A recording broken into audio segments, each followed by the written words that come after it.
world which does not call itself democratic. All countries in the world call themselves democratic. It's a matter first of definition, I think mainly of definition and of what we regard to be the essentials of democracy. We certainly ourselves regard ourselves as democratic.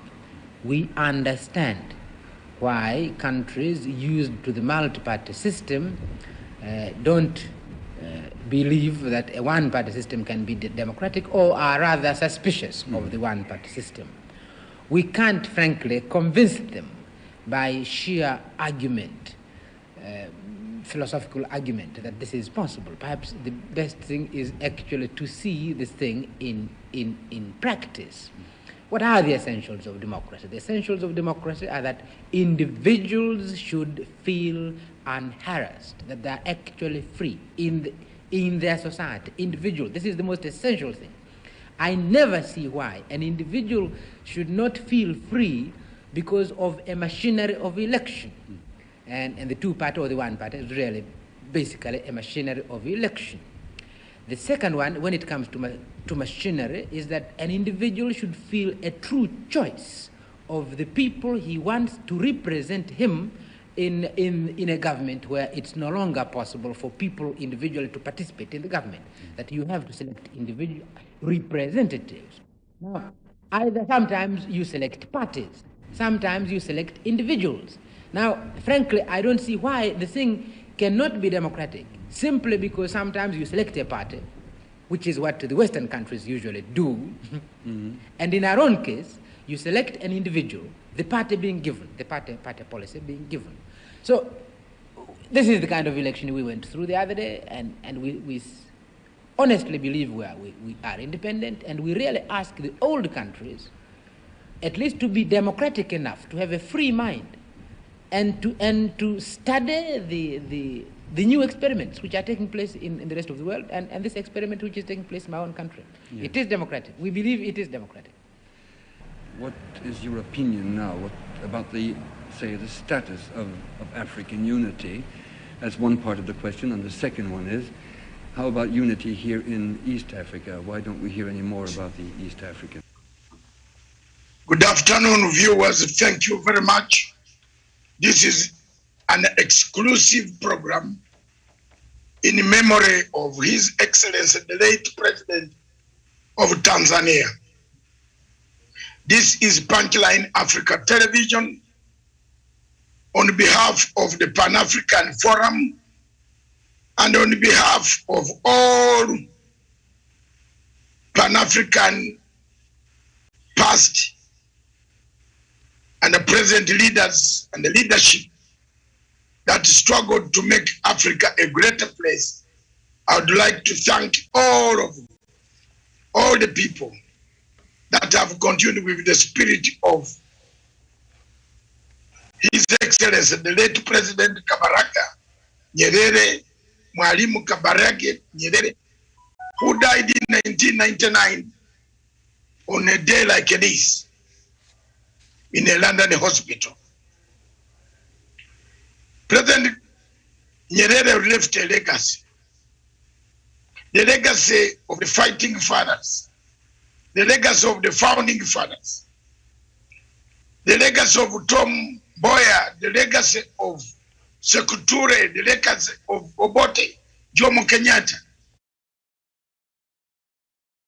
Selassie, the legacy of Gabriel Nasser, the legacy of Patrice Lumumba, Kwame Nkrumah. Those legacies added together formed what we call Organization of African Unity, which is renamed Organization of African Union. As most of us who followed the footsteps of Nyerere, some of us were younger generation when Nyerere started preaching the word of Ujamaa. The Ujamaa village is a social contract between the people and the rulers and the leaders and the people created what we call classless struggle, classless struggle in Tanzania. That has formed the unity of the Tanzanian people up to today. Tanzania is the only one of the countries in Africa where governments change without any violence, without any military coups, without killings. Tanzania is a stable country in the region. Tanzania has given us an example of how leadership can change peacefully in Africa. But what else? What has become of our big brother institution called the African Union? This entire speech of 24 pages has been published on Pan-African Forum. The studio can show you how to get there. You can go to www.panafricanforumltd.com. The article is there. The whole speech of mine is there. Is the African Union, Miriam, dead or it is dying? Let's be very candid.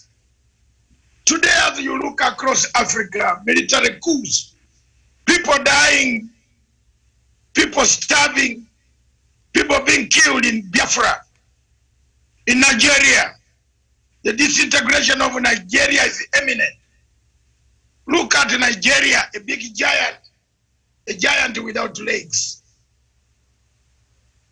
Look at Cameroon, the slaughter of the innocent Amazonians by the Cameroon French-led army. Nobody is making any noise. Look at Libya, Miriam. Libya is gone to the dogs. Nobody is making any noise. Look at the Central African Republic. It is gone. Nobody is making any noise. Look at Mozambique. People come and kill people and come out and clean themselves.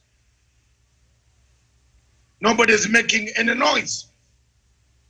In Somalia, across in the east, we have had a war since 1991. The African Union has not been able to solve this conflict. They are actually following the United States record of maybe abandoning without resolving any issue. To me, I speak like a Nyerere. My voice at times becomes like a Nyerere. All of us had hoarse voices. Mine has changed, it changes, and it has changed. But I'm a very pleased man today to mark 22 years of the demise of Julius Nyerere. He taught us what Africa, what we can do, where it can be done, how it can be done. He taught us that the question of looking for something outside Africa, Miriam, it bothers me so much as an African, and the rest of you listening to me, for a foreign European-based court to make rulings for an African country on a boundary. We put there in 1964 a constitutive arrangement, the arrangement of African Union solving problems for the African boundaries. If we go back to 1933, which Judge Abdallah Yusuf wanted to bring, then Kenya would not have any access to the sea. This type of rearrangements that are coming in Africa, Miriam, at the moment are not very good at all.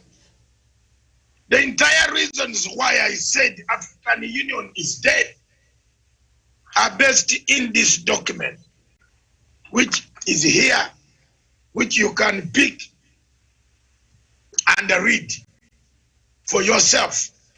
Students of political science can find it very useful to quote material which is well researched in this document, which I've written for myself, by myself, and delivered to the world. Today, as we speak, I want to dedicate this document to Mwalimu Julius Nyerere, to his dream of a better Africa, to the dream of a better united Africa, to fight against all forms of poverty, ignorance, and disease. Diseases today in Africa still molest a number of people. Several people in Africa still die of diseases. We have now COVID-19 pandemic, which has destroyed Africa. The economies of Africa are under a peril of disaster. Anytime, anything could strike. Fellow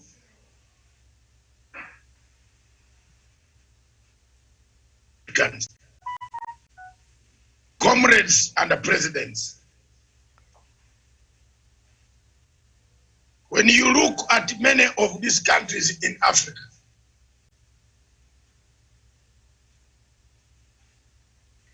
the AU is silent on a number of things.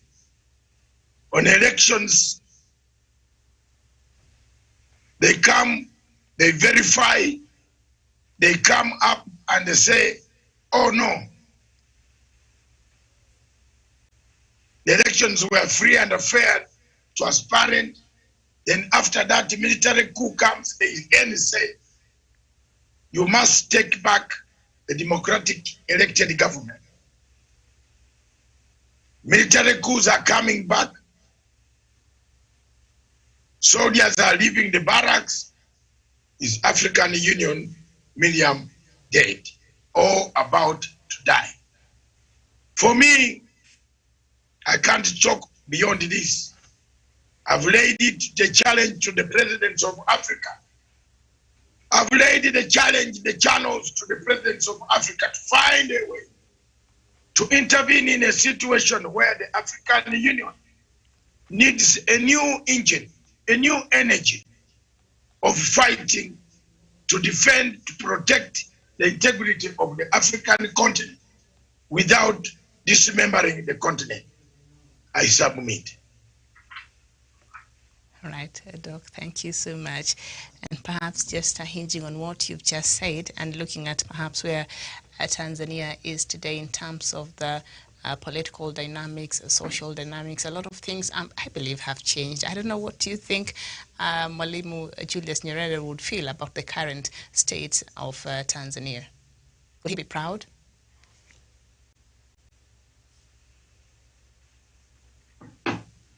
First of all, Miriam, I believe we can do it. Africa has changed. If Mwalimu Nyerere came and looked at the state of affairs in African Union, he would die twice in the grave. But if he came to Tanzania today, he will be one of the most pleased people to find a Zanzibari as a president of the main republic for the second time. You remember Mama Suluhu is from Zanzibar. The unit of purpose that Mwalimu Nyerere brought on the continent of Africa cannot be matched by any leader at all. The only other leader who matched that type of leadership or quality is Mugabe.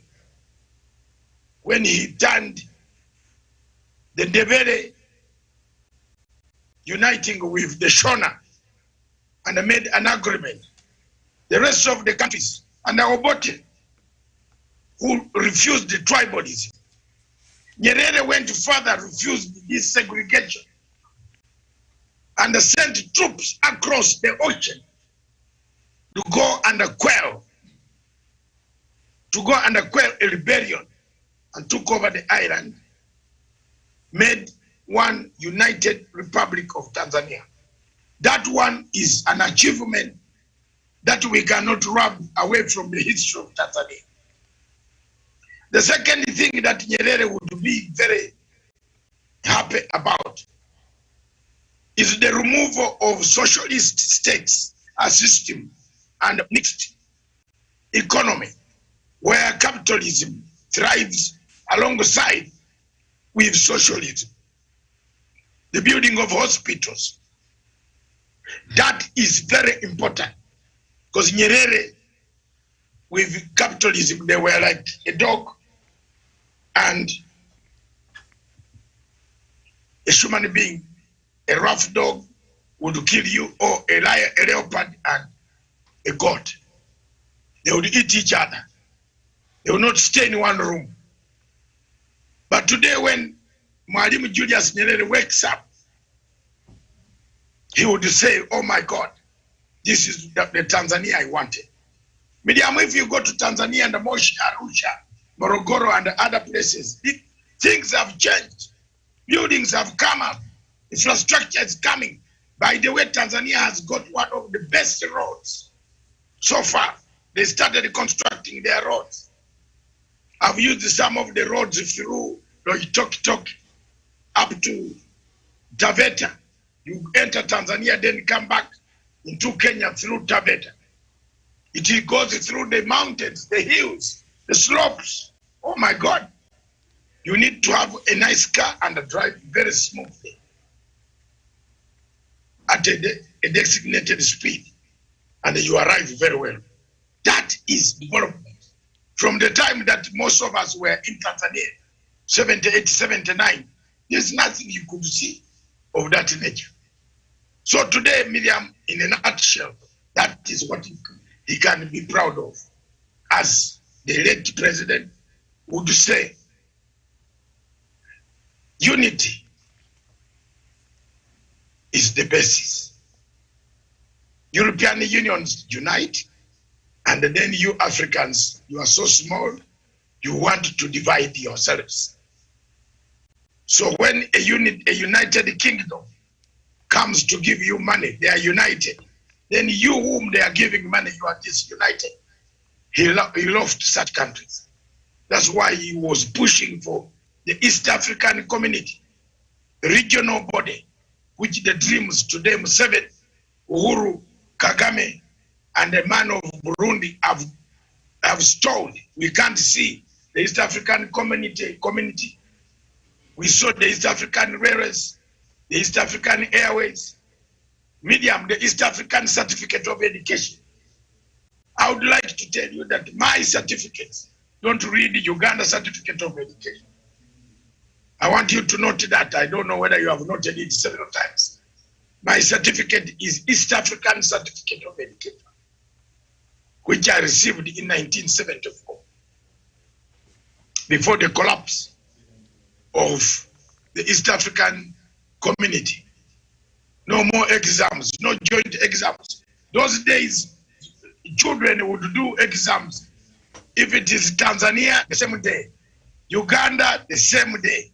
Kenya, the same day. So there was no cheating. Medium, I tell you the truth. Everybody was alert. People were sincere. There was no police at the door to make sure that you don't look at anything, or you have not carried extra material to look at, to copy. But today, each state is on its own and God for us all. So those are some of the things. On international scene, you would look at the AU and go back to the grave and die twice, because the AU is dead. Thank you. And of course, to Mwalimu Julius Nyerere, the Pan-Africanism meant that, as Doctor, you've underscored there, the importance of coming together and being united as a people here in the continent, and that will in return help in self-determining the continent's, pursuit of economic, political, social, ideological, and cultural freedom. Very pertinent, things in this continent. How do you think we've done so far in regards to these things?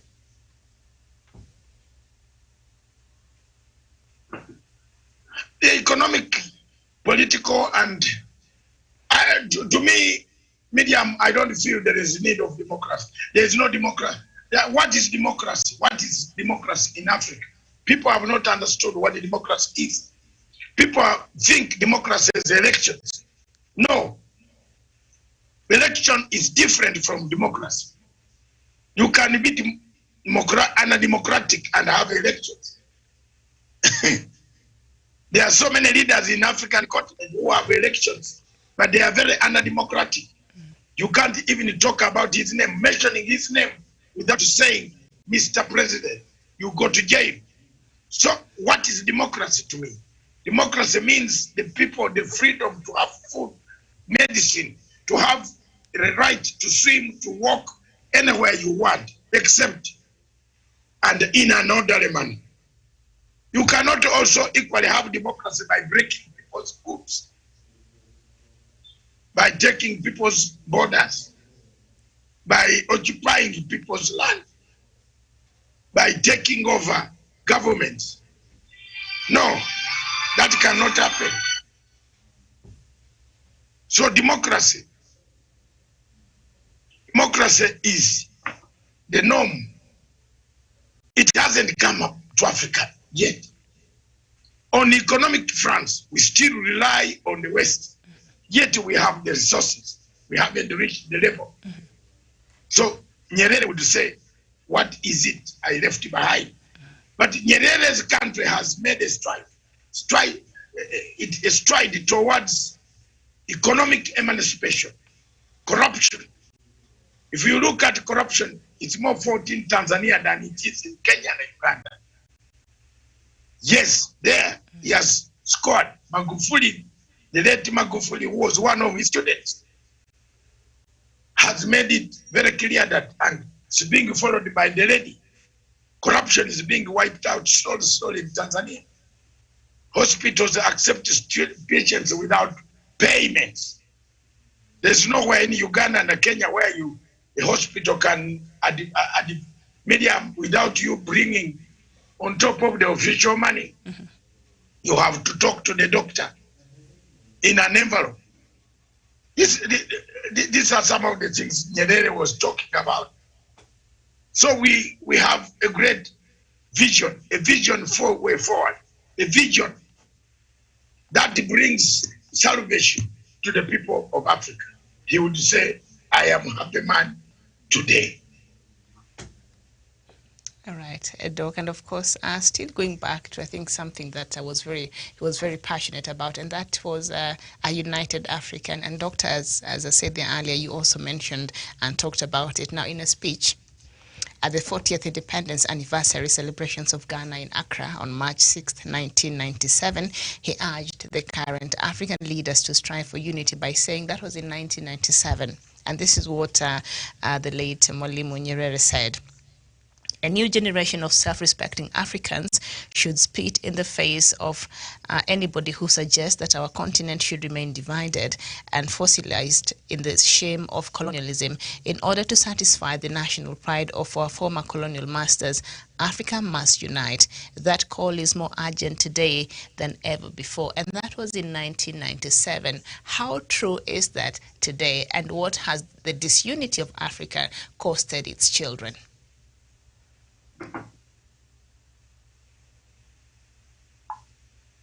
I've not heard that one, Miriam. All right. I was just reading part of the speech he gave when Ghana, the first country to get its independence in the continent, when it was celebrating its 40th independence. That was in 1997. So just a bit of what Mwalimu Nyerere said. A new generation of self-respecting Africans should spit in the face of anybody who suggests that our continent should remain divided and fossilized in the shame of colonialism. In order to satisfy the national pride of our former colonial masters, Africa must unite. That call is more urgent today than ever before, and that was in 1997. Mwalimu Nyerere was underscoring the importance of the continent remaining, united, and the disunity that we've seen in this continent, Doctor. How has it costed the children of this continent?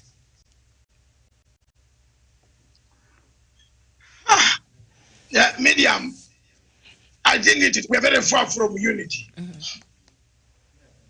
We shall not achieve that unity. The children, the sons, and maybe our grandchildren could be united. But the way things are going, even right now, when you look at what is happening between Kenya and Somalia, you will know that Somalia wants to be on its own. In fact, Somalia considers itself, Miriam, an Arab state. An Arab state. It doesn't tell you that they belong to Miriam or Hutu's state. They are not Africans. They are Arabs. And that's what they say. Because everything of theirs goes to African Arab summit, African Arab support. So it is a shame that today we have not accomplished that unity. And it will take time for that unity to be accomplished. Miriam. It's a terrible, terrible shame. And believe me, you are, and I don't think we shall have it. If you see the border closure between Rwanda and Uganda, for 2 years, the border between Rwanda and Uganda has been closed. None of the two presidents can explain to their nationals, us, why we as businessmen can lose money, and yet they need taxes from everyone. Rwandese have to fly to Kenya to go to Uganda. Ugandans cannot cross over to Rwanda. They are suspected of being spies. Rwandese in Kampala are also suspected of being spies. So we still have a lot of suspicion amongst ourselves as Africans. So Nyerere would want to go back to the grave to die twice. Miriam. All right. I think with that we come to the end of our show this afternoon, unless you have something else you'd want to add, Doc. Thank you very much, Miriam. The whole document can be got from the website www.